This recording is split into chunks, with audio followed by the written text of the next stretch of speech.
Em nossa cultura, sabemos que a alegria é um superpoder, ninguém duvidará. O que precisamos é ressuscitar o poder da tristeza, e o poder disso é, como já dissemos, é uma das formas mais poderosas que temos. I think you gotta have a dream. The School of Greatness. Really? Yeah. Please welcome Lewis Howes. Agridoce, algo que se conecta com ambos de nós, especialmente agora, porque nós dois tivemos pessoas próximas a nós que faleceram. Para mim, quando meu pai morreu há alguns meses, foi um momento de me permitir expressar plenamente a minha gama de emoções, tristeza, algum ressentimento, alguma raiva, frustração, mas muita tristeza, né? Sim. Mas ao mesmo tempo eu voltei para minha cidade natal, minha casa antiga, e havia muita gratidão. Havia muita apreciação, graça e alegria.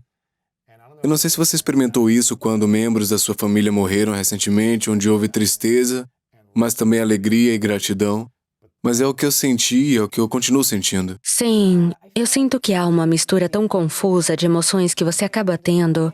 E para mim, com a perda de meu pai e meu irmão, a primeira emoção que tive em ambos os casos foi náusea, na verdade. E eu a tive por dias, não Sério? desapareceu. Acho que foi só um sentimento profundo de que o chão é retirado debaixo de você. E só a sensação da finalidade, do que costumava ser, nunca mais será. Esse tipo de sentimento. É. Nas duas vezes tive que realmente absorver isso primeiro. Mas não sei com meu pai em particular. Acho que o que tomou o lugar disso muito rápido. Meu pai era uma pessoa que ele era meio agridoce à sua maneira. E ele realmente amava a beleza.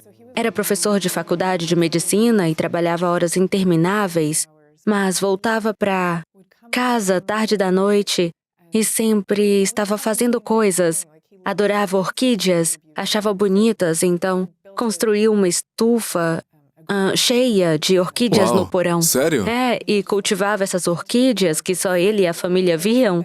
E ele também adorava o som da língua francesa, então ele se ensinava a falar francês. Ele falava francês, era fluente? Sim, bem, Dizia algumas acho coisas. que era fluente quando faleceu, Uau. né? Isso é bem legal. Eu amo tanto música e escrevo muito sobre isso em Agridoce. Ele foi quem realmente me ensinou a amar tanto. Tocava música pra mim desde criança. Então, depois que ele morreu, toda vez que ouço música ou vejo algo que ele teria apreciado, não sei, no começo era como, meu Deus, eu gostaria de poder contar a ele isso ou compartilhar com ele. Mas depois consegui chegar a um ponto de tipo, bem, ele ainda tá comigo de alguma forma, amo essas coisas porque ele amava. Seja por razões genéticas ou porque me ensinou, eu sinto que ainda há uma conexão ali. Então tem sido ótimo ver isso. Você se sente mais conectada depois da sua morte do que quando ele estava aqui, espiritualmente? Não, acho Não. que é mais parecido. Que não mudou tanto quanto eu pensei que iria mudar. Sério? Algo assim. Então houve tristeza, mas houve doçura nisso depois da sua partida, depois de todas Quero essas dizer, coisas? acho que doçura é que me fez avaliar todas as coisas diferentes que ele me deu. Tudo que eu estava descrevendo. Apreciando Eu tudo realmente isso. vivo minha vida pensando o tempo todo sobre a beleza. Não sei por que isso importa tanto pra mim, mas importa. E acho que foi realmente só depois que ele morreu que me tornei tão intensamente consciente de quanto isso vem dele. Uau. Qual você diria ser a maior lição que ele te ensinou? Bem, havia uma maneira como ele vivia a sua vida, que era fazer a coisa certa sem bagunçar o alarde. Ele não era alguém que se importava com holofotes, de nenhuma forma. Meu primeiro livro, Poder dos Quietos, tratava dos introvertidos. Todos na minha família são introvertidos, então recebi essas lições deles. Mas eu olhava para meu pai e tudo o que ele fazia era porque era uma pessoa quieta, que passaria muito tempo examinando revistas médicas e fazendo tudo o que precisava para ser bom no que Pesquisando, é. fazia. E ele não se importava com holofotes. Então eu passava disso e depois olhava ao redor da cultura que está lhe dizendo: você tem que ser o tipo de pessoa que quer estar nos holofotes. E havia uma completa discrepância entre o que eu observava com ele e em casa e o que a cultura me dizia. E acho que isso me permitiu questionar a mensagem cultural que estávamos recebendo.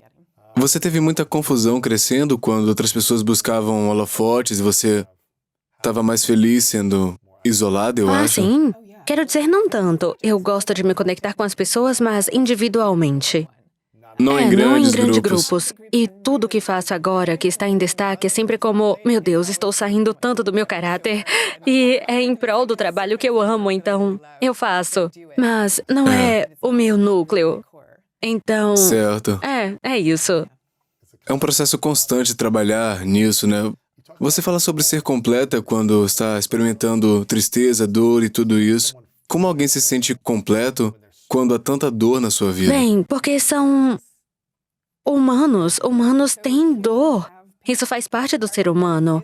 E eu defino agridoce como sendo um reconhecimento profundo de que a alegria e tristeza estão emparelhadas nesse mundo. E tudo nesse mundo é impermanente. As pessoas que amamos não estarão aqui para sempre. Mas há algo em realmente saber intensamente disso, que o conecta a uma alegria penetrante sobre o quão bonito tudo é. Então, acho que você não pode se sentir completo se estiver fazendo aquela coisa tóxica de sempre colocar um sorriso alegre no rosto e nunca falar sobre o que realmente está acontecendo. Isso não é plenitude, é só autopromoção. É totalmente diferente. Claro. Então, como alguém chega a um lugar de saber que está completo quando tudo que sente é tristeza e escuridão? Bem, se você só está sentindo tristeza e escuridão, provavelmente está situado muito longe no outro extremo. E pode ser que precise descobrir o que está te mantendo só nesse lugar.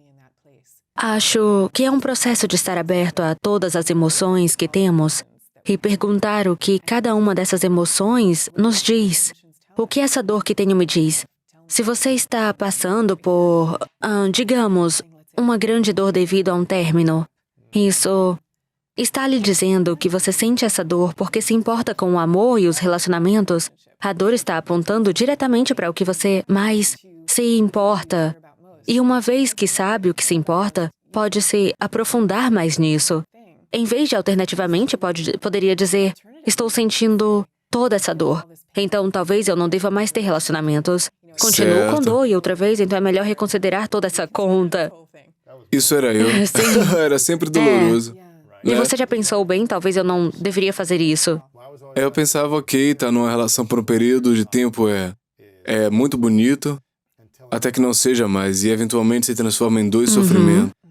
Ser solteiro é libertador e divertido e pacífico, até que não seja. Quando eu sinto um desejo de intimidade, de vulnerabilidade, uma conexão verdadeira e mais profunda em oposição a conexões superficiais, então era tipo, ok, eu anseio por essa ansiedade e vulnerabilidade, mas sempre que eu mergulho nisso, eu me vejo sofrendo, eu fico com dor, com o coração partido. Então foi realmente um processo de descobrir como voltar à plenitude, não... Era quase como chegar a um ponto que eu não precisava mais disso, eu estava muito completo comigo, minha própria vulnerabilidade, intimidade, e depois ser capaz de criar uma relação baseada em plenitude, não numa ferida que... Uma ferida que eu tinha ou algo que faltava. E aí realmente começou a mudar pra mim. Certo. Faz total sentido. Parece que você poderia passar 6 meses num relacionamento e depois chegar ao limite, ou 6 meses na solteirice e chegar ao limite da solidão, né? Sim, Mas eu nunca descobri como romper a barreira, né? Até recentemente. E o que você diria que é a emoção mais difícil de superar ou aprender a gerenciar, de modo que não esteja te prejudicando de forma significativa? Pessoalmente, as emoções de tristeza e desejo das quais falo no livro sempre foram emoções que eu realmente consegui gerenciar bem e enxergar a beleza. Então, pra mim, pessoalmente, a que tem sido mais difícil é a ansiedade. Sério? Sim. Que tipo de ansiedade? Ansiedade social ao redor de quê? O que Um é pouco isso? dos dois. eu tenho uma tendência a uma espécie de ansiedade de baixo nível, de modo que eu não sei se tenho muitas coisas a fazer até que realmente esteja em cima. Você fica um pouco estressado ou ansiosa. Estávamos falando antes de irmos ao ar que durante toda a minha vida eu tinha essa história terrível, ansiedade de falar em público, e eu superei. Mas foi algo enorme que pairou sobre minha vida por décadas, na verdade. Sério? Era enorme. Isso te paralisava, consumia sua energia por uma semana ou duas, preparando uma palestra Pouco ou... dos dois. Era antes da palestra. Eu não conseguia comer por uma semana, não conseguia dormir. Uma semana? Sim. Caramba, você não comia bem? É sério. Caramba, você não beliscava algumas coisas, amendoim? Só o mínimo necessário. Só pra se manter Sim, viva, ficava né? com fome e então Bebendo precisava de água. algo. Não comia há 4 dias, eu preciso ficar viva pra E eu palestra. sempre conseguia aguentar e passar pela palestra. Mas acho que não fazia um trabalho excelente, mas também não era terrível, eu aguentava. Em todas as suas palestras, você parece incrível, afiada, lembra de tudo, se conecta com a plateia, você parece uma Bem, eu profissional. não sinto essas coisas. Eu realmente superei isso. O que não foi fácil. Mas há uma maneira mágica de superar qualquer tipo de medo. Estou curiosa se fez isso com a ansiedade para falar em público que tinha. O segredo é só a dessensibilização. Se expor à coisa que você teme, mas em doses pequenas. Então, foi o que eu fiz. Fui a seminários para pessoas com ansiedade de falar em público. Fui ao Toastmasters. Toastmasters foi o que eu fiz. Funciona. Funcionou pra mim. Porque você tem que praticar num ambiente de apoio. Não importa o quanto você erre. E O Toastmasters foi uma base pra mim, porque eu não conseguia ficar na frente de um grupo de 5 pessoas, como eu dizia pra você antes, sem esquecer tudo. Lembro de pensar, como é que eu vou dar um discurso de 2 minutos? O que é que eu posso dizer que seja interessante por 2 minutos? 5 minutos parece horas pra mim. sim. Eu lembro de ir ao Toastmasters pela primeira vez, eu tinha 24 anos, eu tava morrendo de medo. E eram todos esses caras profissionais de 30, 40, 50 anos que falavam há décadas. E eu tava lá, totalmente novato.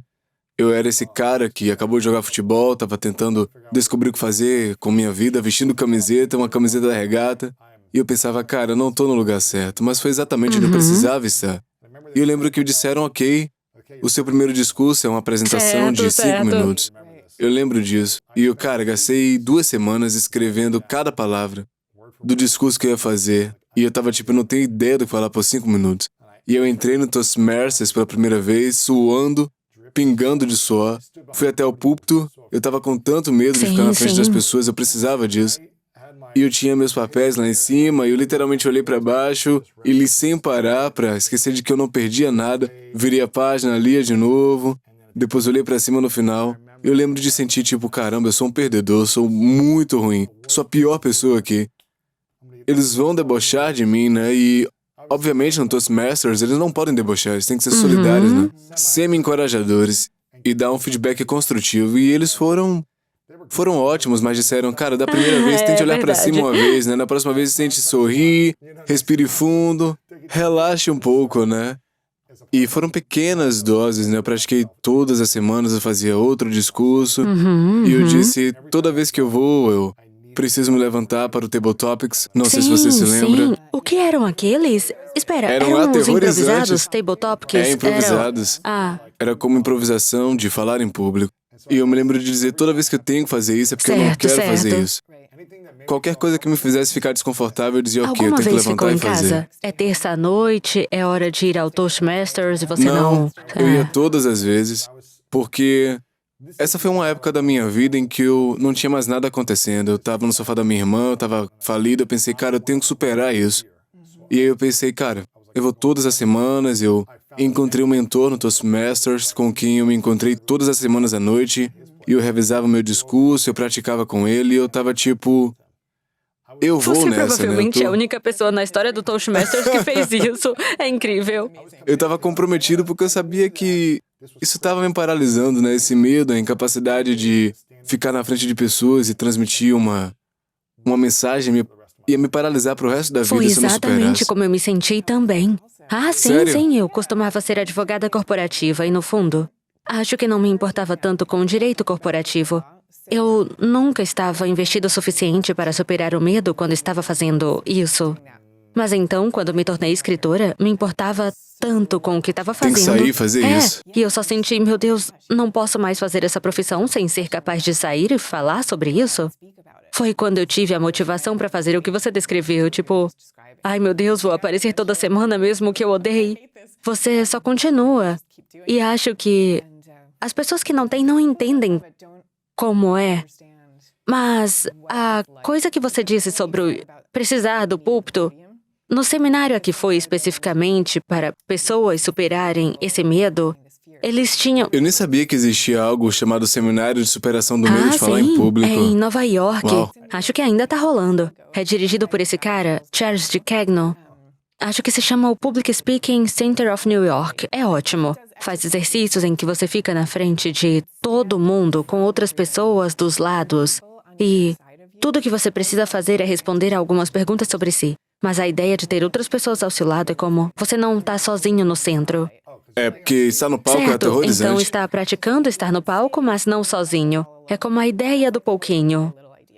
Você responde a pergunta e eles apenas ficam do seu lado e não fazem nada, como se fosse uma pessoa respondendo por vez, não todo mundo de Certo, vez, é né? só uma pessoa. Vamos dizer que é minha vez. Eu tô lá em cima, tenho duas pessoas aqui, duas aqui. Elas não dizem nada. Sou a única na berlinda. Mas Aham. estão lá com você. Eles estão Isso com você. muda um pouco a coisa, sabe? Interessante. E depois, aos poucos, vai lá sozinho na próxima semana. É, uma coisa que eu gosto no Toastmasters é que eles dão a você um novo tópico toda vez que você Sim, faz um sim. discurso. Ok, use esse tópico, use essa variedade vocal, diga o nome das pessoas ou O algo que assim. é ótimo também, quero dizer, conversamos muito antes de entrar online sobre vulnerabilidade e até que ponto nossa cultura permite. Sinto que um grupo como Toastmasters permite que você fale sobre isso. Muitas pessoas estão lá com esse propósito, né? Com Eu havia certeza. assumido que, quando fui pela primeira vez, seriam todos incríveis oradores confiantes que estavam lá só para colocar a cereja no topo e... Mas era mais como pessoas que precisavam mesmo trabalhar. Então, eu diria que foi um dos meus primeiros espaços públicos para falar sobre esse tipo de tópico de uma forma aberta. E você praticava esses tópicos lá primeiro, antes de levar isso a público, exato, né? exato. Em uma escala de 1 a 10, quando você escreveu O Poder dos Quietos e quando foi lançado e teve na lista dos best-sellers por um ano, digamos, numa escala de 1 a 10, quanto amor próprio e quanta confiança você tinha após um ano de conquistas e essas realizações? Quanto amor próprio, Quanto amor próprio e confiança, como a falta de ansiedade que você diz ter tido depois do primeiro ano, como 10 sendo você se amasse bastante, não tivesse ansiedade, e 1 era que você tinha muita ansiedade e estava se questionando, não estava se amando em sua capacidade total. você diz em relação a aparições públicas ou apenas em geral? Internamente, como você se sentia? Acho que internamente eu estava bem.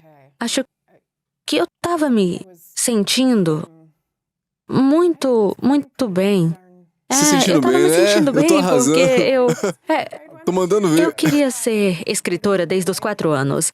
Passei tantos anos em um grande desvio e sendo advogada, e de repente esse sonho que eu sempre tive se tornou realidade. É bem incrível. E quero dizer, a sensação de... Então você recebe cartas de pessoas, elas contam o que isso pode ter significado para elas, é a melhor coisa do mundo. Não conheço algo melhor em termos de trabalho. Então, acho que... Quando você se sentiu bastante consistente com essas emoções nos últimos 10 anos, então? Ou houve momentos que você duvidou de si mesma nesse período? Não, quero dizer, acho que às vezes não dá para evitar duvidar de si. Mas não sei como explicar. Quando se trata de escrever em um nível fundamental, eu não tenho tantas dúvidas porque tenho uma sensação tão forte de que é isso que devo estar fazendo. Então eu nem sempre sei se vou realmente criar a melhor coisa, mas eu sei que o processo de tentar criá-la Sabe como fazer isso? Bem, eu nem sei se sei como fazer, só sei que tentar fazê-lo é o melhor presente da minha vida, só trabalhar. Sempre a visão brilhante e incrível que você realmente vai criar. E você nunca vai alcançar aquela visão ou atingir esse objetivo, mas o ato de tentar alcançá-lo para mim é o estado supremo. Então, quando escrevi Agridoce, levei todos esses anos mais uma vez. E tenho momentos em que estou arrancando os cabelos sobre como diabos eu estruturo esse capítulo. Eu não faço ideia do que fazer, mas então há algum nível mais profundo onde eu sinto que, bem, apenas o ato de arrancar meus cabelos, com isso é o caminho certo. Vale a pena, Sim. Eu lembro quando tive Liz Gilbert. Não tenho certeza Eu a se você é conheço, próxima sim, dela, ela é mas... ótima, é ótima. Eu lembro de tê-la na entrevista e ela mencionou como ela teve esse grande sucesso que é comer, rezar e amar. Então ela disse, o que você faz agora sabendo que provavelmente o seu melhor trabalho, Mais o seu trabalho mais bem-sucedido. bem-sucedido está Sim. atrás de você? Você teve esse tipo de sensação depois de Poder dos Quietos? De ok, tá na lista de best-sellers do New York Times por 8 anos, deve ter tido 10 pessoas no mundo que fizeram isso. Eu não sei por tanto tempo. Você já pensou em como poderia tornar o próximo trabalho tão bom? Ou serei tão boa quanto o meu trabalho anterior? As pessoas vão se importar tanto? Ou... Bem, direi que Liz Gilbert fez o TED Talk mais lindo sobre esse tópico. Isso Você é já viu? ótimo, legal. Assisti é a esse incrível. TED Talk 1 milhão de vezes antes de dar o meu, porque pra mim foi incrível. Então, sim, eu pensei muito sobre isso enquanto escrevi o segundo livro. E eu não sei, é uma mistura. Sim, há uma sensação de todo esse medo, mas também há algo que conversamos antes sobre a sensação de tipo, bem, se você se conecta com uma pessoa, esse é o objetivo. E então, eu senti, bem, ok, você quer se conectar com o maior número de pessoas possível, mas acho que há algo em relação a uma conexão intensa, individual, que vale a pena. Com certeza. Então é nisso que foco. E agora tenho novas mensagens de pessoas que leram Agridoce e elas falaram sobre isso e esses pra mim são momentos alucinantes. Certo, É complicado porque muitos de nós queremos ter essas realizações, né? Queremos alcançar o mesmo que fizemos na coisa anterior, mas o que eu tô ouvindo você dizer é que se concentrar mais no processo é onde você encontra a alegria e se concentrar em quantas pessoas consomem ou se envolvem com aquilo é o que realmente faz sentido pra Sim, você, sinto né? que há uma espécie de magia nisso.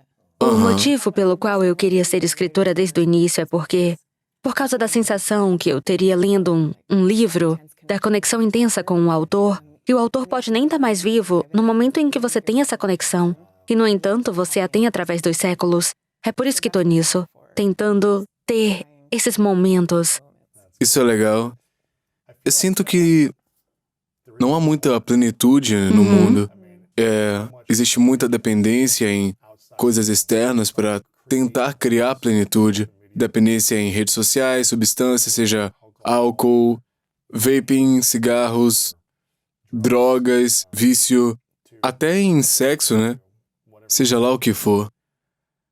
De onde você acha que vem o vazio e por que tanta gente procura plenitude em distrações externas? Bem, há muitas razões para isso, mas acredito que nossa cultura está enfrentando problemas há um tempo, porque...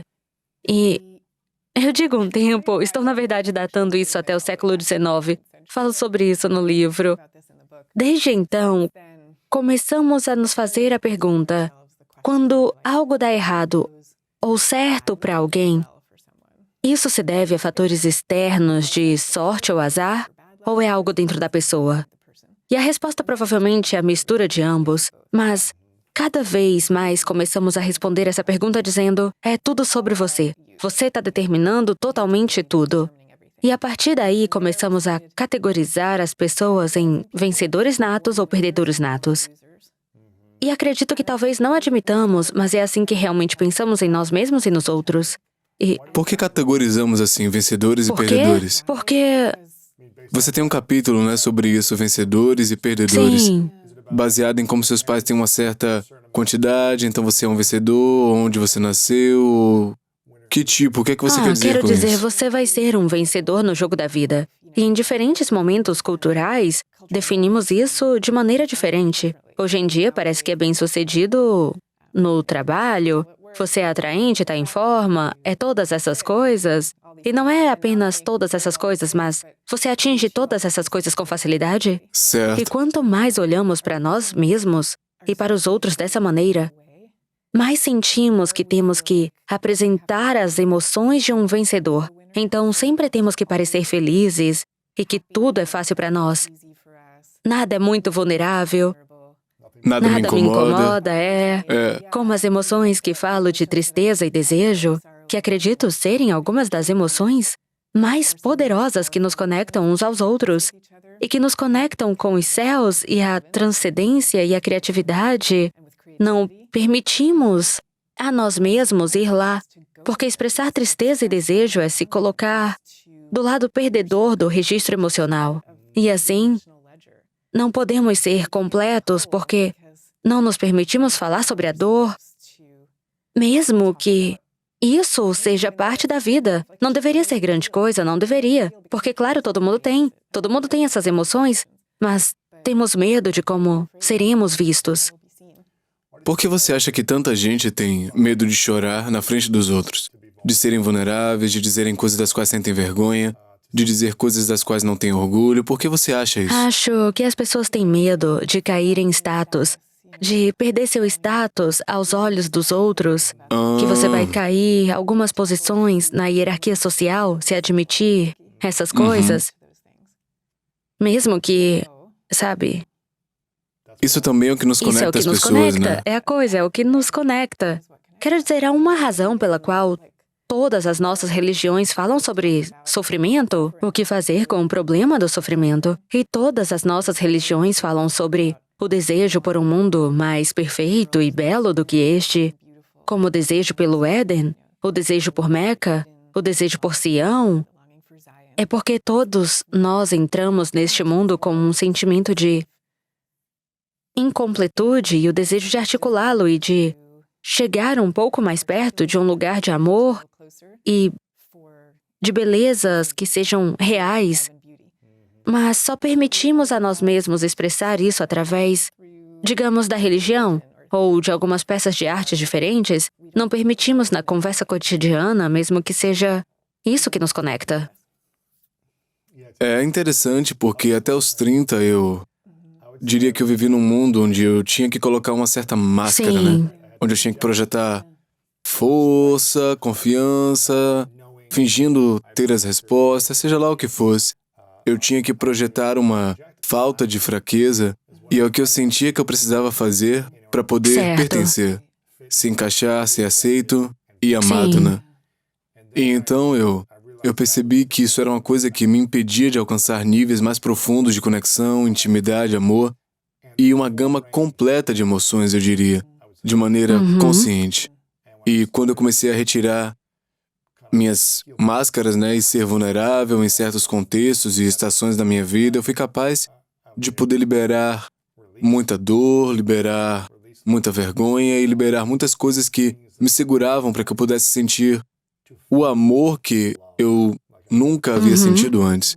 E é um trabalho em andamento nos últimos 10 anos para descobrir isso, para desaprender isso, mas tem sido uma jornada linda.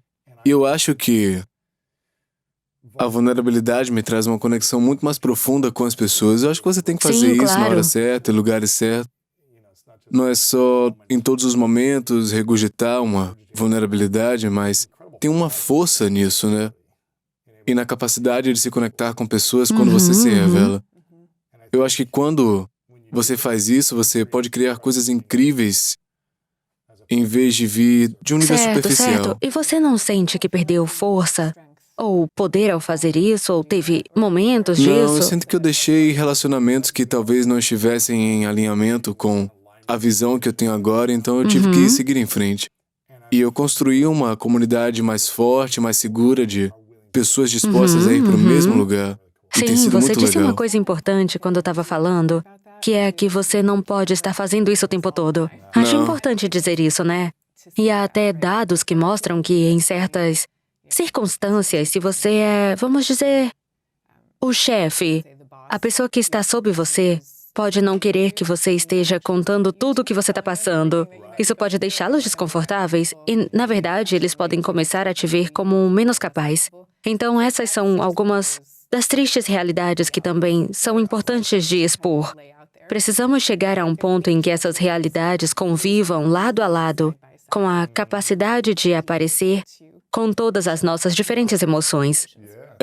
E você não tem vulnerabilidade crônica o dia todo, você está vindo de um lugar triste, vulnerável, machucado. Certo. Em algum momento você tem que entrar numa emoção diferente, ter coragem, alegria, expressar brincadeira, beleza, admiração, amor, conexão. E talvez haja vulnerabilidade nisso e talvez não, mas permanecer numa espécie de tristeza crônica vai te impedir de ter muitas alegrias na vida. Na verdade, encontramos... Então, no livro, eu desenvolvi esse quiz agridoce, que você pode fazer para descobrir o quão propenso você é a esses estados de agridoce. Eu desenvolvi junto com o Scott Barry Kaufman, que eu sei que também é seu Ele é amigo. incrível.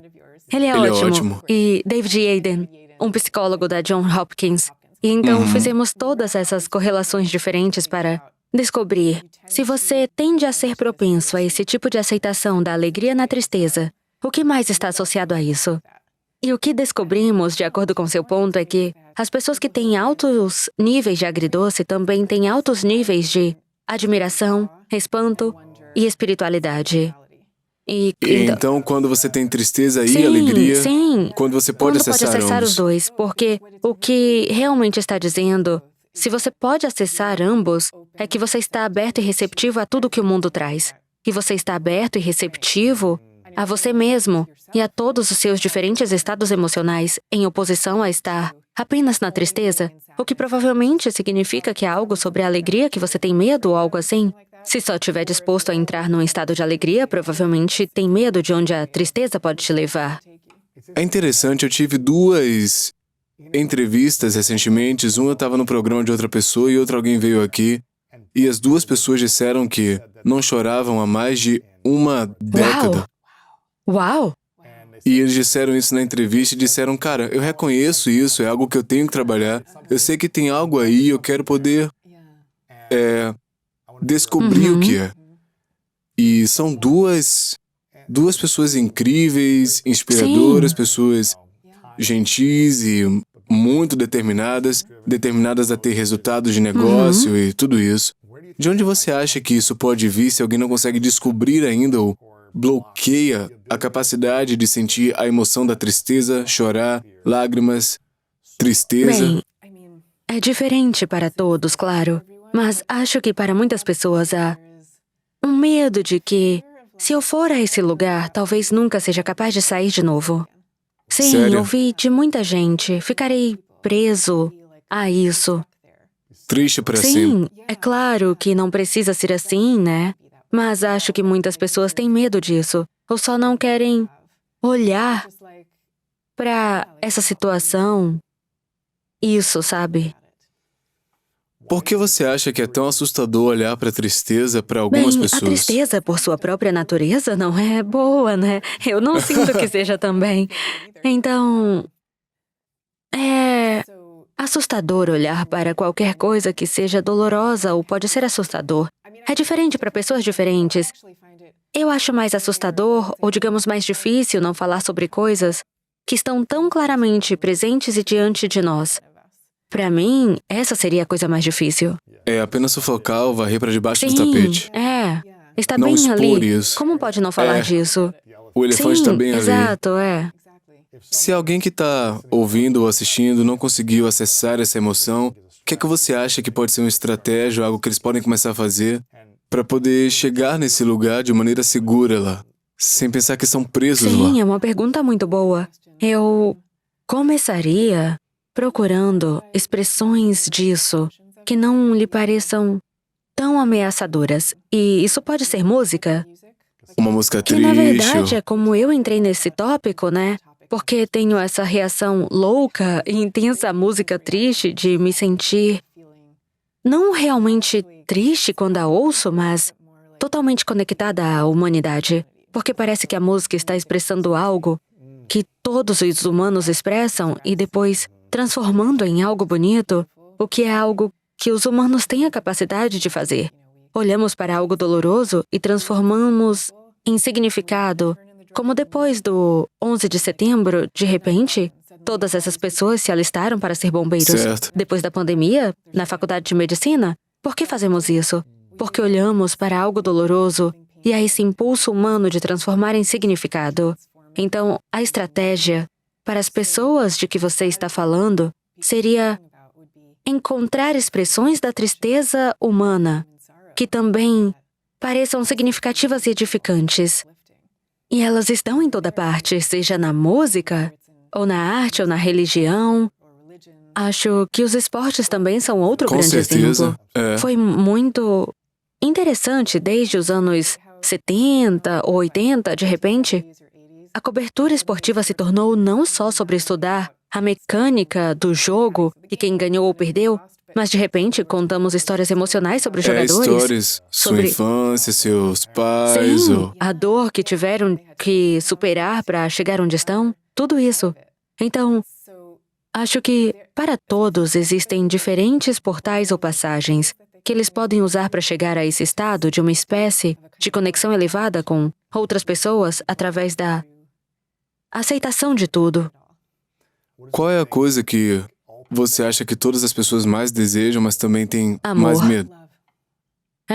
Acho que é isso que todos desejam mais. Realmente desejam uma espécie de amor perfeito e incondicional e Por que tem medo do amor? porque têm medo de que não vão obter o verdadeiro amor que desejam. Como você descreveu, né? Você teve ótimos 6 meses, uma ótima temporada e depois atingiu aquele muro. E provavelmente esse muro viria com um enorme sentimento de decepção avassaladora, né? Aham. Como é. eu tinha amor, agora não tenho. Agora se foi, né? E como é que É. eu volto a isso? Sempre parece como sim, eu volto a sim, isso. exato.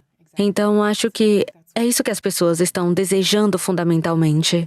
Como as pessoas podem chegar a um ponto de se amarem completamente e se sentirem inteiras, para que também tenham amor incondicional por si mesmas o tempo todo e não precisem buscar isso em outra pessoa ou algo mais? Certo. Uma das coisas importantes que acho que a maioria das pessoas precisa fazer é internalizar os pais. Você pode escolher sua mãe ou pai, quem quer que tenha representado um amor profundo para você. Ou se você não teve pais assim, não precisa nem ser alguém. Pode ser como a Virgem Maria, pode ser uma representação do amor. E realmente internalizar esse ser, essa essência, como parte de você e levá-la consigo para onde quer que vá. E seja capaz de falar consigo mesmo, nas palavras dessa figura paterna, especialmente quando você mais precisa. E a longo prazo precisará cada vez menos porque terá isso absorvido em você. Mas acho que Como é isso? literalmente ser capaz de falar consigo mesmo da maneira como um pai falaria com uma criança que precisa de encorajamento. Literalmente dizer as palavras, como se a figura dos seus pais falasse com você. Ou você gostaria que tivesse falado com você com termos específicos de carinho? Use esses termos de carinho para si mesmo. Ninguém precisa ouvir você fazendo isso, mas faça na sua mente ou escreva, fale consigo mesmo até que faça parte de você. Aham. Quanto tempo leva para alguém se tornar completo? Acho que depende de onde estão começando e todos estamos numa jornada, até certo ponto, para sempre. Existe um processo se alguém está dizendo eu sinto que eu sou metade de uma pessoa, eu sinto que eu sou uma fração do que eu deveria ser.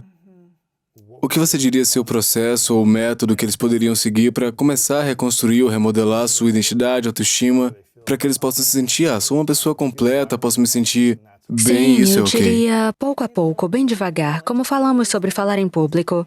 Só dar um passo a cada dia, seja o que for. E é difícil falar em generalidades, porque a falta de totalidade de cada pessoa parece muito diferente. Mas se o seu problema é um medo, dê um passo pequeno na direção de superar esse medo a cada dia. Ou se seu problema é não conseguir se abrir para as pessoas, digamos, porque tem medo do que pode acontecer se abrir de verdade. Dê um pequeno passo a mais todo dia. Tenha um pouco mais de abertura. Eu gosto disso, é interessante. Quando eu comecei a falar sobre o trauma sexual da infância, eu lembro de ter feito isso numa oficina para um grupo de pessoas que eu não conhecia muito bem, né?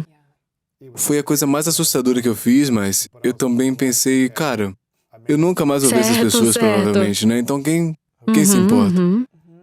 Isso exigiu muita coragem e 2 fins de semana com esse grupo de pessoas, mas depois disso eu lembro de dizer, caramba, como é que eu vou contar isso à minha família ou aos meus melhores amigos?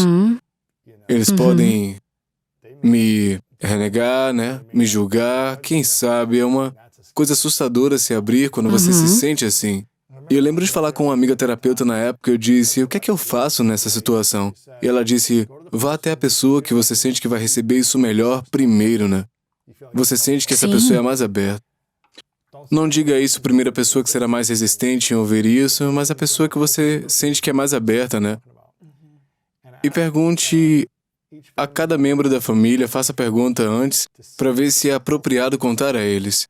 Pergunte, tem algo que eu possa fazer ou dizer que faria com que você não me amasse? Algo que fizesse você deixar de me amar? Então faça a pergunta primeiro e veja como eles respondem. E assim eu comecei a perguntar aos membros da minha família, um por um, essa pergunta, tipo, ei, eu tenho algo a compartilhar, mas eu tô nervoso. Eu tô nervoso para compartilhar com você, eu me sinto vulnerável agora. E quero saber, tem algo que eu possa fazer ou dizer em minha vida que faria você não me amar? E cada um deles disse não, cara, não há nada, certo? Então isso me deu permissão, um por um, para construir coragem de sentir que eu tô curando minha relação comigo mesmo e com eles também, revelando isso.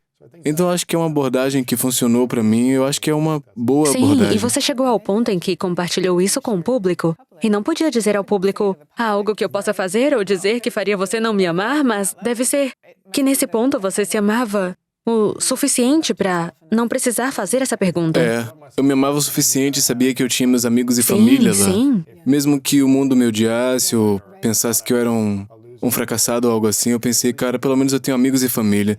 E eu pensei, eu preciso fazer isso porque se pudesse ajudar uma pessoa a se curar, valeria a pena. Mesmo que eu perdesse todo o meu negócio, valeria a pena. E eu também pensei comigo mesmo, eu tenho uma responsabilidade porque quanto mais eu comecei a estudar isso, mais eu percebi que homens em todos os lugares estavam sofrendo. 1 em cada 6 homens havia sido abusado sexualmente, essa é a estatística da América, 1 em cada 6. Para as mulheres é 1 a cada 4, o que é obviamente mais. Mas as mulheres em geral têm um lugar para compartilhar, têm um lugar para ter apoio para poder falar sobre isso. Eu não conhecia nenhum outro homem que tivesse falado sobre isso, então os homens estavam sofrendo e usando a raiva como forma de compartilhar e expressar. E eu pensei, se os homens pudessem ter um lugar para compartilhar essa dor sem raiva, ou talvez através da raiva de um jeito saudável, eles poderiam curar suas relações no mundo e poderiam se curar também. E eu pensei, se eu não fizer isso, eu sei que eu tenho a capacidade de potencialmente ajudar alguém e eu não estou fazendo isso porque eu estou com medo. Então foi como um incômodo, né? Por 6 meses, era tipo, você tem que fazer isso. E depois de 6 meses, você meio que depois de 6 pulou do meses, eu precipício. lembro de ter gravado a sessão, liguei para Jonathan Field. E eu disse, Jonathan, liguei para Glennon Doyle também, pedi um conselho sobre isso. Liguei para Jonathan e disse, olha, eu estou pensando em fazer isso e você poderia me entrevistar, você me guiaria falando sobre isso no meu programa para que eu pudesse divulgar isso, né? Porque ele é um ser humano muito espiritual, equilibrado. Eu estava pensando, você pode criar um espaço seguro para eu falar sobre isso, me fazer perguntas e orientar? Porque eu estava pensando, eu não consigo fazer sozinho.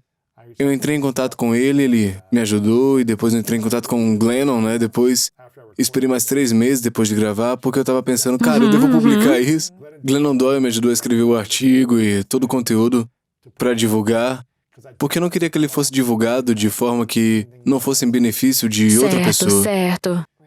Eu tava tipo, eu não quero que as pessoas pensassem que eu tinha um motivo oculto, eu tava tipo, isso é o que eu tô fazendo, eu quero ajudar homens e criar esse espaço. Mas eu gosto da sua abordagem de engatinhar, né?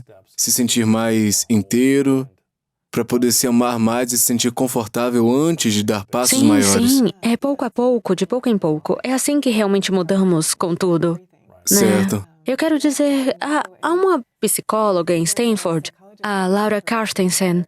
Ela fez todas essas pesquisas mostrando que Quando as pessoas estão mais em contato com a fragilidade da vida, elas a aceitam.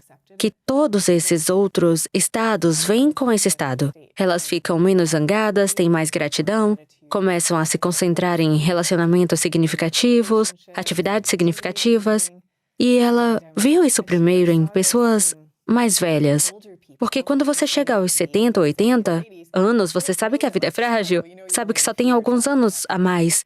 Mas então ela começou a notar que estava encontrando isso com pessoas mais jovens também, que tinham tido circunstâncias de vida que as fizeram ter que enfrentar a fragilidade.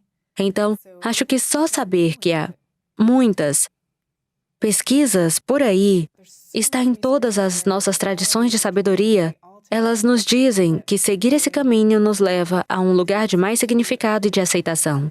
E você só tem que confiar nisso. Existe o país, é o Butão, eu acho, não sei se você já ouviu falar, mas eles pensam na morte 5 vezes por dia. Eles refletem sobre isso por um momento 5 vezes por dia. Eu tenho certeza que diferentes países Sim. e religiões fazem isso. Eu acho que é realmente poderoso você criar diferentes momentos no seu dia. Acho que alguém tem uma tatuagem que diz: você vai Sim. morrer.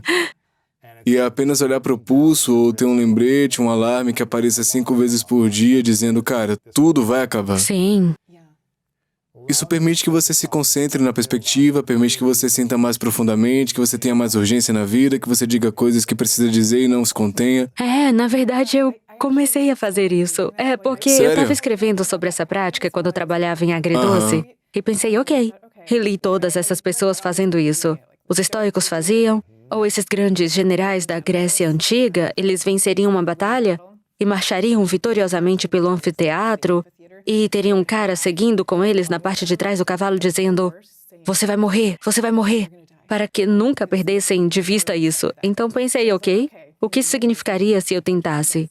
E isso levou a tantas diferenças na forma como eu gastava o meu tempo. Percebi na época em que eu estava fazendo isso, meus filhos eram bem pequenos, tínhamos esse ritual na hora de dormir, e eu também estava muito ocupada na época. Então, na verdade, embora eu adorasse o ritual de dormir, era difícil para mim não estar verificando o telefone. Seria quando meus filhos olhavam para longe por um minuto e eu pensava, recebi um e-mail? Mas então, Uau. comecei a fazer essa prática. E isso mudou totalmente. Eu literalmente dizia para mim, você pode não estar aqui amanhã. Ele pode não estar aqui amanhã. Não temos ideia. E eu não me sentia assustada nem nada, nem ansiosa. Era mais um lembrete. Com Então certeza. eu comecei a deixar o telefone em outro cômodo. E não era um ato de força de vontade. Foi como se minha perspectiva mudasse, né? É. Eu acho que tem uma história de Marco Aurélio que ele costumava levar alguém consigo para caminhar pela cidade porque todos estavam o elogiando e ele sempre levava alguém consigo para dizer: você é apenas um cara, sussurrando no ouvido para lembrar, para não se levar demais e pensar que ele é como um deus, né? Porque você vai morrer assim como todos aqui. Certo. É interessante, bem antes de você entrar, eu estava conversando com a equipe dizendo: cara, alguns anos atrás eu estava pensando uma estatística, né? Eu estava pensando, eu tô curioso para saber quantas pessoas morrem todo dia no mundo. São 150 mil pessoas em Ok. média. 150 a 180 mil. Ou pode ser um pouco mais, né? Um pouco mais, um pouco menos. Mas eu pensei, cara, 150 mil pessoas morreram hoje. E eu não sou um deles. Isso é uma bênção. É o presente final, né? Estamos aqui hoje, 150 mil pessoas. São 2 estádios de futebol que não acordaram e nós acordamos. E assim você tem uma perspectiva, né? Você encontra esses momentos. Seja 5 vezes por dia, lembrando que um dia você vai morrer, ou apenas acordar todo dia e perceber que você não é uma das 150 mil pessoas que não acordaram. Algo para criar essa perspectiva, eu acho que também vai criar mais doçura nas nossas vidas, né? Porque, como você disse, vai haver, você começou a escrever isso antes da pandemia, Sim, né? comecei. Mas haverá dor, perda, tristeza, desgosto, sofrimento. Não importa o que aconteça na vida, vai ter desafios. Tem temporadas de alegria e beleza e tudo tá dando certo, e outras temporadas em que, bam, tudo acontece ao mesmo tempo, parece, Sim, né? Então, quando esses momentos acontecem, o que acontecerá com todos nós, me parece que não queremos reprimir nossas emoções. Também não queremos entrar num buraco negro de tristeza para sempre, mas queremos ser capazes de poder experimentar a gama de emoções de forma saudável, né?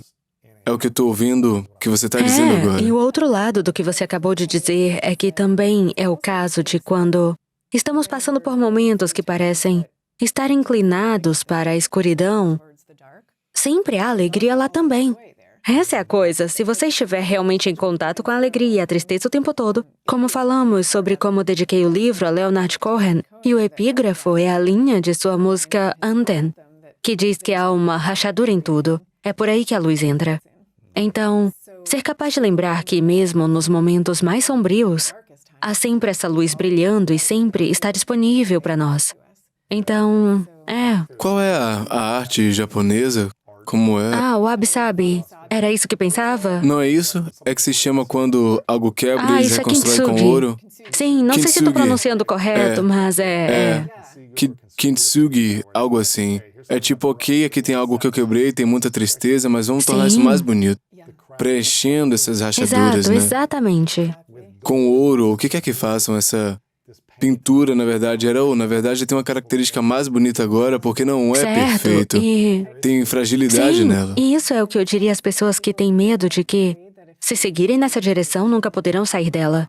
Isso não é realmente o que todas essas tradições de sabedoria ensinam. Ensinam o oposto, que sempre há uma maneira de se voltar na direção da beleza. Eu estudei meditação em diferentes lugares, mas quando eu fui à Índia para estudar por algumas semanas, eles falaram sobre... Esse lugar em que eu fui falou que existem dois estados de ser. Um de sofrimento, um estado energético de sofrimento, e o outro de beleza, que pode ser gratidão, pode ser alegria, amor, paz. Tudo isso, né? Onde o sofrimento poderia ser tristeza, raiva, ressentimento, medo, ansiedade, um estado de sofrimento. E eles ensinaram que a melhor maneira de sair do sofrimento e entrar num estado de beleza é parar de pensar em si mesmo em termos de por que isso está acontecendo comigo. E, na verdade, colocar atenção no serviço, na doação, em por que eu não estou conseguindo algo que eu quero. Em vez disso, criar isso no mundo, doando e saindo do sofrimento para um estado de beleza por meio da ação, doação e serviço. Portanto, é algo que, quando estamos... Eu fiquei encolhido no tabu muitas vezes, na minha cama, no início dos meus 20, na adolescência, porque eu não sabia como gerenciar emoções. E eu estava sempre focado em mim, porque isso acontece comigo, porque eu não estou conseguindo o que eu quero, porque essa pessoa me machucou, porque isso aconteceu comigo. E eu só ia sentar e ficar triste, né? Algumas vezes eu mergulhava num buraco escuro por muitos dias. E não foi até que eu disse, ok, isso é infeliz, é horrível, mas como é que eu posso usar isso pro bem, né? E aí eu consegui Bem, é sair. assim que tem sido toda a sua vida. E aposto que todas as pessoas que você admira ou usa como modelos para você e para os outros ao longo do caminho, aposto que cada uma delas, a narrativa geral, é que pegaram alguma dor e a transformaram em algo mais. E isso é o objetivo final. Com Como eu certeza. digo, qualquer dor que você não consiga se livrar, transforme-a em sua oferta criativa. É o que importa. Dê um exemplo. Há tantos. Ok, então há uma história que conto no livro sobre Maya Angelou. Ela teve uma infância terrível. Ela e o irmão foram efetivamente abandonados pelos pais, que os enviaram para viver com parentes. Ela enfrentou um terrível racismo, foi estuprada aos 8 anos de idade, coisas terríveis. E era tão ruim que ela literalmente parou de falar por 5 anos. Não falou com ninguém além de seu irmão. 5 anos. Nem uma palavra em 5 anos. E então, quando tinha 13 anos, e ela escreve sobre isso em sua autobiografia, Eu Sei Porque o Pássaro Canta na Gaiola. Quando ela tinha cerca de 13 anos, essa mulher a acolheu e começou a ler para ela um conto de 2 cidades.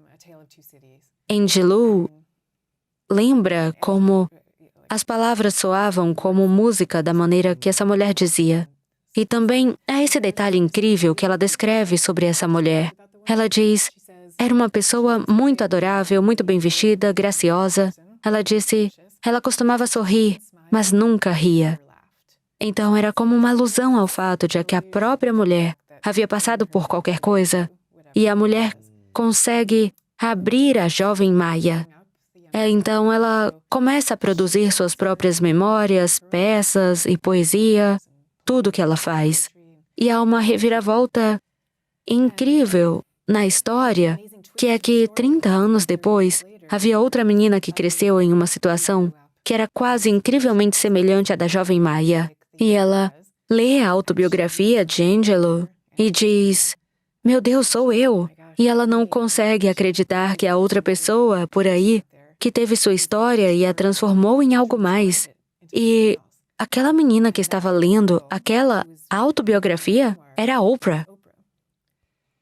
Uau, isso Sim, é incrível. e isso é só um exemplo, mas acho que quase não há figura heróica que admiramos onde, se você arranhar a superfície de sua vida, você não encontraria alguma versão dessa mesma história. Ouve-se falar da jornada do herói, e isso é o que realmente é a jornada do herói. Uau. Alguém disse que nos negócios você está perfeitamente apto a servir a pessoa que estava lutando com os mesmos problemas que você isso tinha no é passado. bom. Você entende sim, o que eu digo? Claro. O que é que eu preciso fazer nos negócios? Bem, onde é que você estava tendo dificuldade 10 anos atrás e superou? Ajude alguém a superar isso. Você é um especialista naquilo. Mesmo que você possa ajudar apenas algumas pessoas, comece fazendo o que você mais sofreu e você conseguiu Sim. superar. E é por isso que você vê pessoas na indústria fitness, é como eu perdi 45 quilos, deixa eu mostrar como é que eu sofri por 20 anos, deixa eu mostrar como fazer isso e ajudar outras pessoas que estão sofrendo. Não Fico é tipo, feliz que tenha usado o exemplo de negócios, porque quando eu digo qualquer dor que você não consiga se livrar, faça disso sua oferta criativa, estou usando a palavra criativa de forma abrangente. Pode significar qualquer coisa, só trazer algo você à pode existência. compor músicas, fazer pinturas, pode ser o que Certo, quiser, mas não né? precisa ser isso. Pode ser um instrutor de fitness, ou o que quer que seja. Eu acho que é isso, porque tem muita gente que tem dificuldade em relação a sobrepeso, obesidade, e depois finalmente superam isso e ficam em forma, ficam saudáveis, recuperaram a vida talvez desejada ou recuperaram sua autoconfiança. E assim essa pessoa está perfeitamente apta a ajudar outras pessoas que estavam nessa situação em que elas estiveram está antes. certo. A ser um professor e dar a volta e, de qualquer maneira, criar esse tipo de informação. Maya Angelou fez isso por meio da sua autobiografia, você pode fazer por meio de um curso, qualquer coisa, ensinando 1 a 1 ou em aulas, qualquer coisa assim. Eu acho que é isso que as pessoas podem fazer, eu amo essa história. Ninguém se relaciona com uma pessoa que não teve algum sofrimento na sua vida, né? É difícil se relacionar com alguém Bem, porque perfeito. sabemos que não é verdade. Não há Certo. como ser verdade, então você não está se relacionando com uma pessoa real, é isso que realmente é. Não é só que são bem-sucedidos e, num plano totalmente diferente de nós, é que sentimos que há algo que não é autêntico nisso. Sim. Está fora. Qual é a diferença entre o amor perfeito e o amor incondicional? Bem, eu não sei a resposta exata. Acredito que chame de amor perfeito, né? Amor perfeito, amor incondicional. Acredito que seja algo que existe. É como se estivéssemos cada vez mais próximos desse estado que almejamos. Não acredito que o alcancemos completamente nessa vida. E aceitar isso faz parte do que nos ajuda a ter relacionamentos amorosos, maravilhosos e enriquecedores, né? Mas sim, não, eu falo muito sobre isso no livro. O desejo por aquele estado de união perfeita, perfeição em tudo, beleza perfeita, tudo isso e mais, nascemos para existir nesse estado de desejo. E sabemos por todas as tradições de sabedoria que mergulhar nesse desejo nos aproxima cada vez mais daquilo que estamos desejando, mesmo que nunca o alcancemos completamente. E acho que quanto mais aceitamos isso, mais saudáveis podem ser nossos relacionamentos amorosos, senão pode ser o que você estava descrevendo, onde pensa, passei os primeiros 6 meses com alguém e estávamos no jardim do Éden, mas de alguma forma fomos expulsos. Agora estamos no no inferno. sim. E como é que voltamos Exatamente. até lá, né? Porque você comeu a maçã, não coma a maçã. Exato. E pode ser que você estava com a pessoa errada, né, também. Certo, Mas também exato. pode ser que nosso estado neste mundo não seja existir no Éden para sempre. E se esperarmos isso, pode nos impedir de construir os relacionamentos saudáveis que nós buscamos. Então, E é provavelmente por isso que quando ouvimos uma música que é tão perfeita, ou vemos uma obra de arte que parece quase perfeita, ou vemos uma captura perfeita em um jogo de futebol, você pensa, tipo, caramba, é quando a gente fica verdadeiramente exato, porque você maravilhado, pensa, né? eu acabei de ver o Éden. Vislumbres Eu disso. acabei de ver Sim, um momento exato, de perfeição. exato. Ou você tem essa noite com seu parceiro onde tudo é lindo e a sincronia, a conexão, a intimidade, como se fosse a noite perfeita, você tá com esse Sim. espanto, né? É o agridoce, né? No dia seguinte você acorda e sente o hálito ruim ou algo assim. É tipo, é uma experiência agridoce procurar e ansiar pelo perfeito, pelo incondicional, mas sabendo que só existem momentos de... Exato. E saber que existem apenas momentos disso é fortalecedor. Isso faz com que você ame esses momentos quando os tem e não entre em desespero quando não os tem, porque essa é a natureza da existência. Você diria que se ama incondicionalmente? Essa é uma boa pergunta. Acho que depende do que você quer dizer com isso. Porque sinto que, de certa forma, sim. Mas se você ouvisse meu diálogo interno, às vezes tem o mesmo problema que acho que muitas pessoas têm. Tipo, O que você diz não pra si mesmo? sei. Às vezes, acho que eu só disse algo estúpido, ou não disse a coisa certa, ou deveria ter feito isso ou aquilo. E é difícil pra mim discernir de onde vêm essas vozes. Não parece que sou eu conversando comigo mesma. Parece mais que a minha percepção do que alguma força externa diria. E então estou lidando com isso. O que é por isso que eu digo que, no fundo, sinto que estou do meu próprio lado. Mas essas vozes vêm de algum lugar. Se isso faz sentido.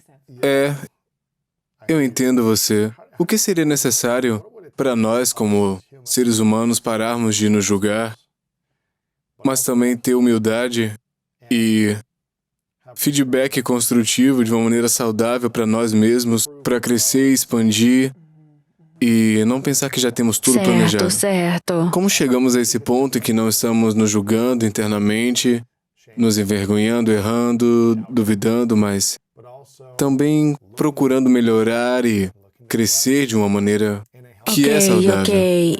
Portanto, é mais amor Sim. incondicional, né? Então, eu não acho que há nada em aumentar nosso amor próprio que traga consigo arrogância ou desinteresse pelo crescimento ou algo assim. Acho que o fato de tendermos a ver essas coisas como conectadas é uma compreensão equivocada. É realmente o eu oposto. concordo. Acho que quanto mais você tem o verdadeiro amor próprio, mais você seria mais humilde e interessado em crescer. Mas existe uma técnica e uma boa prática que acho que é muito útil, a meta. Não sei se conhece a meditação do amor e da bondade.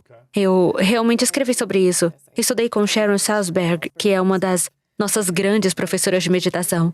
Basicamente, essa prática em que você deseja a si mesmo e a todas as pessoas da sua vida, incluindo seus relacionamentos mais fáceis e os mais difíceis. Mais desafiadores, né? E então você Claro. deseja a todas as pessoas na Terra e ao cara na bomba de gasolina, a todo mundo que está passando, passo a passo, deseja a todos amor. Deseja bem-estar, paz e liberdade do sofrimento e tudo mais. E é realmente transformador quando faz isso. Parece um pouco formulaico no momento, mas eu percebo sempre que faço isso. Depois saio para o mundo, estou muito mais propensa a entrar naquele estado de espírito. O que é isso? É uma oração, meditação, mantra? É uma meditação. Sim, Meditação. eu estou disponibilizando uma versão disso em meu site para pessoas curiosas. Eu tenho minha própria versão disso que eu faço e... Então você pode fazer Você sua pode, própria versão, Existe né? uma versão tradicional do Meta. Como é? Aqui, espera, vou te dar. Porque eu sempre faço minhas próprias coisas, mas vou te dizer a tradicional. Ok, é interessante que a Sharon Salzberg, que me ensinou isso, ela primeiro estudou isso em Burma. E as frases que ela recebeu para repetir eram que eu esteja livre de perigo, que eu esteja livre do sofrimento mental, que eu esteja livre do sofrimento físico, que eu tenha facilidade de bem-estar. Mas o interessante é que ela começou a ensinar isso nos Estados Unidos e todas essas pessoas estavam indo até ela e dizendo: eu não gosto de usar essas palavras negativas como perigo, sofrimento e tudo mais. Então, para americanos, ela teve que dar a Que eu volta tenha a mais isso, paz, e fez como que eu esteja seguro, feliz, e seja saudável, que eu viva com facilidade. Isso é legal. Você começou Então, perguntando sobre amor próprio, né? E o interessante é que, tradicionalmente, com essa prática, você começaria desejando todas essas coisas boas a si mesmo antes de passar para os outros. Mas muitos americanos têm problemas com isso. Sentem-se desconfortáveis desejando essas coisas a si mesmo primeiro. por que Há algo isso? em nós que nos faz sentir como se fosse egoísta e errado fazer isso. Acho que é por causa da maneira como confundimos o amor próprio com a arrogância. Embora o oposto seja o que é verdade. Qual a diferença entre amor próprio e arrogância? Bem, o amor próprio é apenas desejar bem a si mesmo. A arrogância é pensar que você é melhor do que as outras pessoas, que você não precisa se importar tanto com os outros, mantê-las num grau de desprezo, enquanto isso é muito mais uma prática de aceitação de si e de todos ao seu redor, né? É muito diferente. Eu acho que eu cresci nos anos 80, especialmente no meio oeste, na cultura do esporte, tudo era sobre vencer, Sim. né? E você era elogiado Sim. quando vencia. Eu não era elogiado por ganhar um troféu de 3º lugar ou de 10º lugar, como as crianças são agora, né? Eles são celebrados em qualquer lugar. Eu entendo a celebração da participação, mas eu gostaria que fosse mais sobre o esforço que as pessoas estavam celebrando, mas naquela época era tipo, você ganha ou você é um perdedor se você for o segundo. Não importa quão bom você fosse, você perdeu. Sim. Então tudo era focado em fazer o que fosse necessário para vencer. E então, no meu 2º ano de faculdade, eu quebrei o recorde mundial de jardas recebidas em um único jogo. Ninguém na história do mundo tinha feito o que eu fiz naquele momento. Foram 418 jardas recebidas em um único jogo. Foi mais do que qualquer outro jogo de futebol Uau. profissional, do ensino médio universitário. E nós perdemos. Aham. Perdemos por alguns pontos no final e eu fui o último a sair do vestiário, me culpando, focado no que eu poderia ter feito de melhor Certo. naquele dia. E eu nem sabia que eu tinha quebrado o recorde até depois de sair do chuveiro. Eu lembro do meu treinador chegando, eu era o último ali, e ele estava me parabenizando, mas a gente tinha acabado de perder, então era difícil comemorar. Eu estava Sim. confuso porque eu pensava, caramba, meu esforço foi tão bom, mas não foi suficiente para vencer. Mas naquele momento eu estava disposto a comemorar o esforço porque eu estava tão focado em ou você vence ou você é um perdedor e não é digno de amor. Certo? Sim. Você não é digno. Esses eram meus sentimentos ali. E eu acho que é difícil Eu desfazer esse compreendo pensamento. totalmente. Ambos os meus filhos praticam esportes e já vi exatamente a mesma coisa. Eles saem do campo de futebol e digo... Marquei 3 gols, mas perdemos, Sim, você e eu fica digo, tipo... bem, eu sei que perderam, mas esses gols foram muito bons. Só pra que saibam. E eles, quem se importa, perdemos. Mas ao mesmo tempo, acho que há uma maneira... Não acho que seja errado querer vencer ou ter coisas como esportes em que há um vencedor e um perdedor. Acho que isso é completamente consistente com a capacidade de dizer que o objetivo é o amor próprio incondicional. Mesmo que esteja chateado por ter perdido o jogo. É, claro. Mas acho que pensamos que essas duas coisas são inconsistentes porque pensamos, não, se você perdeu o jogo, significa que você é um perdedor. Em vez de ser um humano que às vezes vence e às vezes perde. Como é que a gente pode reformular esse processo?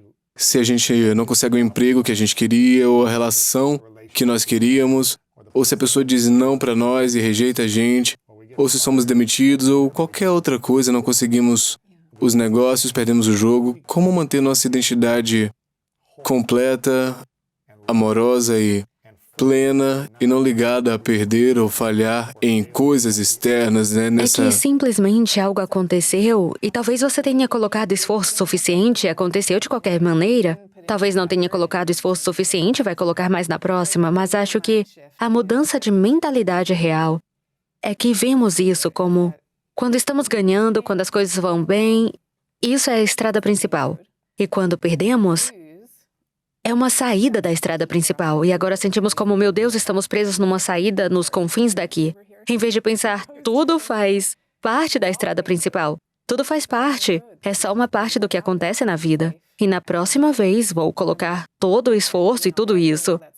Mas não ver isso como um estado fundamentalmente não natural, que nos lança para o reino dos perdedores. O uso do termo perdedor aumentou astronomicamente nas últimas décadas. E isso é algo que temos que descobrir como evitar. Certo. Você pode perder sem ser um perdedor, é o que eu tô dizendo. Qual o superpoder que um introvertido tem que o extrovertido não tem? Existe um poder em ser capaz de passar um tempo na solidão. Sabemos que, por exemplo, com criatividade, você não pode fazer um trabalho criativo sem passar um tempo sozinho, né?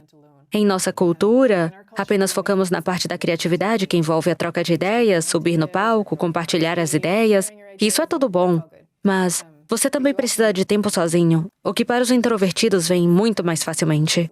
E Certo. quando se trata de liderança, existe uma maneira que os introvertidos lideram, onde eles são muito mais propensos a fazer perguntas às pessoas ao seu redor e solicitar ideias e, em seguida, pegar as melhores ideias e segui-las.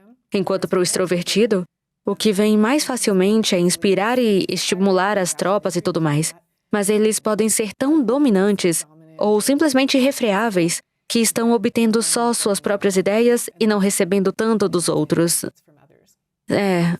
Sim. E qual é o superpoder de sentir tristeza em relação à alegria? Bem, eu chamaria de superpoder sentir tristeza e alegria. Os dois. Apenas um não é um Certo, superpoder. é mais que em nossa cultura, sabemos que a alegria é um superpoder. Ninguém duvidará. O que precisamos é ressuscitar o poder da tristeza. E o poder dela bem, como dissemos, é uma das maneiras mais poderosas que temos de nos conectar uns com os outros, de sermos capazes de compartilhar e abrir de verdade. Os seres humanos são projetados evolutivamente para isso. Se vejo você ou alguém lutando, todos nós temos um nervo vago. É o maior pacote de nervos em nossos corpos. É ativado quando vemos outra pessoa sofrendo. Queremos ajudar, né? Nos aproximar, nos Sim, conectar, estender isso a faz mão. parte de quem somos, evolutivamente. Somos projetados para ser capazes de cuidar de bebês vulneráveis. Depois desenvolvemos a capacidade de fazer isso em geral. Então, o poder de se conectar, o poder de ser criativo, a criatividade em sua essência, para a maioria das pessoas, está tentando transformar a dor em algo mais, ou tentando se aproximar desse mundo perfeito do qual você estava falando, como quando você vê o arremesso de basquete perfeito ou qualquer coisa. Você está tentando se aproximar, constrói algo novo, e isso está ligado à transcendência e ao espanto e ao assombro e tudo isso. Como um introvertido deixa de lado a necessidade de agradar os outros e volta a criar limites e dizer não, para que possam manter carregados ao longo do dia em vez de perderem energia. Então, vou te contar a mudança de mentalidade e depois te direi a prática concreta. A mudança de mentalidade é que você precisa se sentir no direito de ser quem é. Não consigo te dizer quantas cartas recebo de pessoas que dizem: é incrível, sério. Elas dizem: assim que comecei a sentir que não era apenas ok, mas poderoso sendo quem eu era, mais bem-sucedido me tornei no mundo exterior. Em uma entrevista de emprego ou algo assim. Porque você começa a aparecer como você, em vez de aparecer tentando ser outra pessoa. E em relação à dica concreta, os introvertidos precisam desesperadamente agendar tempo para recarregar, onde podem ficar sozinhos. Para algumas pessoas é tirar uma soneca, para outras é dar um passeio, o que quer que seja. Deve inserir isso em seu calendário, quantas vezes por dia precisar. E honrar esse compromisso com a mesma ferocidade com que honraria um compromisso com um cliente ou colegas, ou quem quer que seja. E se você tem dificuldades com isso porque se sente culpado, só lembre-se de que você estará muito mais presente para todos os outros se você tiver tirado esse tempo para você. Como as redes sociais se encaixam para pessoas introvertidas? Se você está experimentando todas as interações nessas microdoses, não é fisicamente ao redor Sim. delas, isso te drena? Se você está na tela interagindo em conversas o dia inteiro, ou isso não Acho parece que é um o pouco dos mesmo? dois. Por um lado, não parece o mesmo, né? Porque ainda é apenas uma fonte de entradas em vez de um zilhão que pode sentir numa festa. Mas, por outro lado, como você disse, as redes sociais, na verdade, são mídias de autoapresentação. E acho que isso é drenante para a alma de todo mundo. Aham. Aprender a Sim. gerenciar. O que mais precisamos saber sobre agridoce que podemos levar conosco? Nossa, eu diria, eu passei todos esses anos estudando o que todas essas tradições têm a dizer sobre isso. E a única coisa que todas têm em comum é a ideia de que, quando somos confrontados com uma dor, há dois caminhos. E um caminho é deixar a dor sem atenção de alguma forma. E em seguida você acaba descontando em si. E isso se manifesta como depressão, como ansiedade grave, ou você está descontando em outra pessoa. E isso se manifesta como abuso, agressão passiva, ou vício, seja o que for. E então o outro caminho é pegar uma dor e, como dissemos, tentar transformá-la em algo diferente. Não para minimizar o que é, mas para seguir na direção do significado, porque é para isso que nascemos, né? Eu adorei isso, eu tô animado, eu quero que as pessoas comprem uma cópia de Agridoce, como o pesar, a nostalgia, a saudade, nos tornam completos. Eu acho que o mundo em que a gente vive tem muita gente vazia e é exatamente disso que a gente precisa para começar a explorar essa prática de se amar com toda essa Sim. gama de emoções. É muito bom não sofrer, não esconder, não disfarçar e não se prender a uma Certo. única emoção também, para você poder viver plenamente. Então, eu quero que as pessoas comprem um livro e também confiram o poder dos quietos para todos os introvertidos. Isso vai ser essencialmente a Bíblia dos introvertidos, né? O guia sobre como saber que você não está sozinho e como saber que há muito poder em ser introvertido e ter quietude, né? Como você disse. Eu tenho minhas melhores ideias quando eu estou sozinho, quando eu não estou com outras Interessante. pessoas. Então, mesmo para você, você faz isso. Quando eu tô correndo, quando eu tô dando uma volta, dirigindo, não tenho música ligada, tô em silêncio. Posso estar em movimento, né? O movimento ajuda Mas todo eu tô- mundo, eu tô em silêncio, não tô escutando nada. Só ouvindo essa voz Sim. interior. É quando todas essas coisas acontecem, se conectam no cérebro e os pontos se ligam. Então, essa ideia que surge aqui. Então, eu chamo isso de tempo estratégico para bagunçar, né? É agendar um tempo para brincar, não fazer nada. Só brincar. Jogar um frisbee, seja lá o que for, dar um passeio, né? Me dá esse tempo quando eu tenho algumas das melhores ideias, porque eu tô sempre produtivo e fazendo. Certo. Então, quando eu não tô sendo, eu E não não tô está ouvindo. gerando. Eu não tô gerando a partir desse lugar, né? É como tá sempre criando, é difícil ter uma ideia brilhante, é muito difícil. Então, Adorei. O incrível É. psicólogo Mihaly Csikszentmihalyi, ele fez um estudo sobre criatividade e descobriu que adolescentes extrovertidos que tinham muito talento criativo em um domínio ou outro, às vezes não percebiam todo o seu talento, porque parte do processo requer solidão. E para os adolescentes que simplesmente não gostavam da solidão, eles não tinham o espaço de que precisavam para se desenvolver. Então, às vezes, me preocupo com nossas escolas, porque tá tudo tão focado em grupos nas escolas, e eu acho... tudo colaboração, né? É Foco em tudo grupos. colaboração, foco em grupos. Isso é difícil para os introvertidos, mas me preocupo com as extrovertidas que nunca recebem o treinamento que precisam para perceber que também podem prosperar na solidão. É interessante porque eu tinha tanto medo de ficar sozinho quando eu era mais jovem. Precisava estar perto de pessoas. E é porque quando eu estava crescendo, eu não tinha amigos. E então eu me sentia inútil, sentia que eu era um fracassado porque ninguém queria ser meu amigo. E aí, quando eu tive, eu não Sim. queria perder. Então eu estava tipo, o que é que vocês estão fazendo? Vamos brincar, vamos fazer isso, né? Eu sempre quero estar perto de pessoas. Quando cheguei nos meus 20, eu me lembro de pensar, eu não gosto de como eu sinto isso. Precisar estar perto de pessoas para sentir que eu sou bom o Sim, por suficiente. causa da palavra precisar nessa frase. Foi como se eu precisasse me sentir amado e aceito. E eu tava tipo, eu ainda não me aceito completamente, se eu preciso que outras pessoas me aceitem para que eu me sinta bem. Então eu dei um desafio para mim por alguns anos em que eu disse, olha, eu vou sair comigo mesmo sozinho algumas vezes, eu vou almoçar ou jantar, eu vou ao cinema sozinho, o que eu nunca fazia. Eu nunca ia ao cinema sozinho, nunca almoçava sozinho. Sempre ficava intimidado, como se eu fosse um perdedor sentado sozinho. E eu fiz isso por alguns anos e foi de uma maneira estranha. Eu pude me apaixonar por mim mesmo pela primeira vez, né? Apreciar minha própria companhia. Sentado lá, apenas aproveitando o almoço, sendo capaz de observar as pessoas e cumprimentar as pessoas, mas ir para o cinema sozinho, comer um pouco de pipoca e rir, ou fazer parte dessa experiência Sim. vendo o filme sozinho. E foi um dos maiores presentes que eu me dei, porque eu não precisava passar mais tempo com as outras pessoas para estar perto delas. Eu poderia apreciar meu tempo sozinho, e agora eu valorizo muito mais isso, enquanto antes eu não valorizava porque eu não conseguia me parece um aceitar. aspecto de amor próprio pra você. Aham, Sim. é.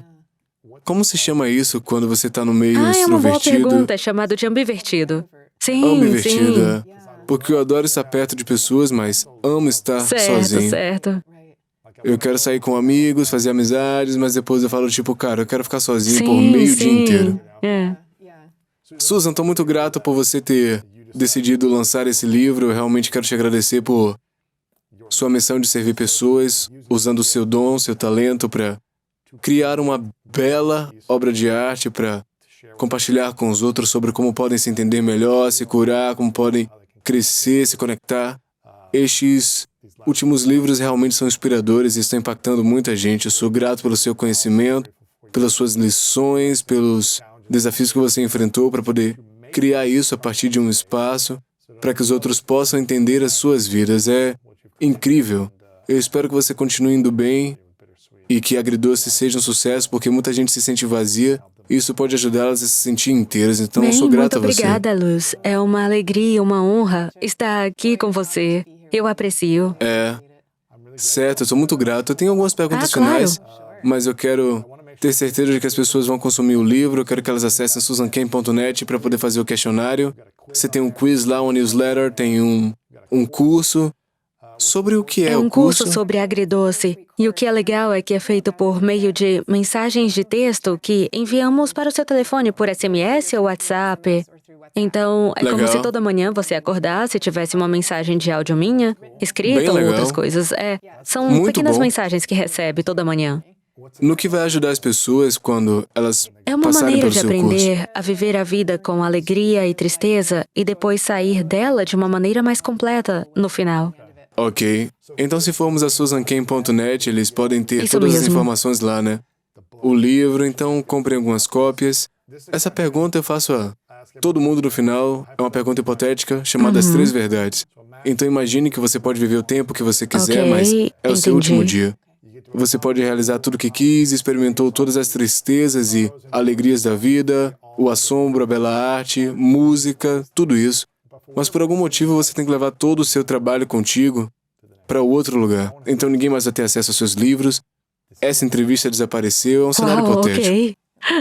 Mas tudo que você já fez desapareceu, os artigos, por algum motivo vai para outro lugar. Mas você pode deixar para trás 3 lições. 3 verdades que você quer compartilhar com o mundo, isso é tudo que a gente teria da sua Uau. mensagem. O que você diria serem essas 3 verdades para você? Bem, acho que uma delas é a que eu já disse antes, mas é a verdadeira resposta à pergunta. É a ideia de que qualquer dor da qual você não possa se livrar, faça sua oferta criativa. E então, esta é uma ideia de o poder dos quietos. Bem, na verdade, essa ideia é realmente sobre ambos os livros. É que acredito que existem muitos tipos diferentes de superpoderes disponíveis nesse mundo. Sabemos disso pelos filmes, né? Existem sabres de luz, Leitores de existem bruxos, mentes, pessoas que sobem com pés de aranha, ou o que quer que eles façam, É. né? O Homem-Aranha. Homem-Aranha. E cada um de nós recebeu diferentes tipos de superpoderes. Você só ganha o sabre de luz, você o chapéu do bruxo, não todos. Então, grande parte da chave para a vida é descobrir quais são os seus, que lhe foram concedidos, e usá-los bem. E Amém, é isso. e não pensar, bem, eu tenho que ter outro superpoder. Qual é o seu? Qual é o Eu seu? gosto disso. É a Certo, essa é a segunda. segunda. E a terceira, ok? Isso não é como uma frase concisa, mas nunca fui boa em ser concisa, ok. Uma das lições que aprendi ao fazer toda a pesquisa para agridoce vêm da Cabala, que é um lado místico do judaísmo. É essa parábola. E a parábola basicamente diz que toda a criação originalmente era um recipiente divino, de luz intacta. Mas então o recipiente se quebrou. E o mundo em que vivemos agora é o mundo após a quebra. Mas os fragmentos desse recipiente estão espalhados por toda parte ao nosso redor ainda. Então, o que podemos fazer neste mundo quebrado é que todo mundo vai notar diferentes fragmentos de luz. E o que podemos fazer é nos abaixar e pegá-los sempre que os notarmos. E eu adoro isso porque para mim essa é a resposta de como viver em um mundo que contém tanta tragédia e maldade de um lado e depois tanta alegria e amor e beleza de outro. E pode ser avassalador pensar como conviver com ambos.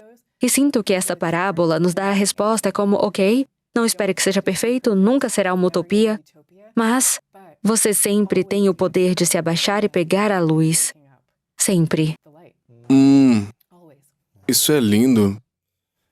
São ótimas verdades. Pergunta Ok. final. Qual a sua definição de grandeza? Caramba! Não sei, a resposta que me veio à cabeça é o amor. Amor próprio e pelos outros. Quando eu recebi a carta, eu fiquei pensando, ok, quem é essa pessoa aleatória que me escreve? Porque... Você não sabia mais quem ela Sim, era. eu pensei que era apenas um amigo por correspondência, porque é isso que acontece nas prisões. As pessoas ouvem sobre o seu caso e você começa a receber cartas de estranhos aleatórios que são como, eu só quero ser seu amigo, ok?